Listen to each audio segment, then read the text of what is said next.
একটু তাড়াতাড়ি আসো, বাজার এসে গেছে। হ্যাঁ হ্যাঁ, খুব গরম পড়েছে, এই মাংস আনিনি। আজকে মাংস নেই, আজকে অন্য মাছ আজকে মাছ বাজারের মধ্যে মাংস নেই। জবরদস্ত মাছ আছে, জবরদস্ত আছে মাছ। দেখি কি কি মাছ আছে, দেখা যাক। দেখলেই মন মরে যাবে, মন মরে যাবে। আচ্ছা দেখি প্রথম প্যাকেট থেকে কি বেরোলো।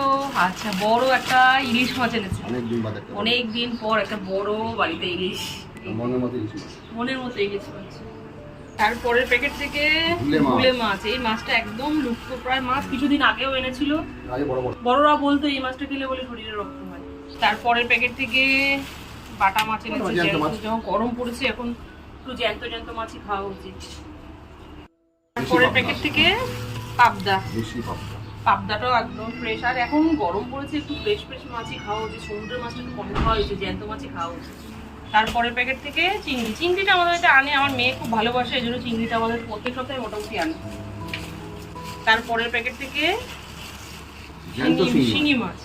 আজকে মোটামুটি সবই জ্যান্ত মাছই এনেছে, গরম পড়েছে। হ্যাঁ, এই শিঙি মাছটা একটু কাঁচকলা দিয়ে ঝোল করবো, স্বাস্থ্যের পক্ষেও ভালো। আর এই সময় একটু জ্যান্ত মাছ, এই গরম গরম সময় একটু জ্যান্ত মাছটা খাওয়া শরীরের পক্ষেও ভালো।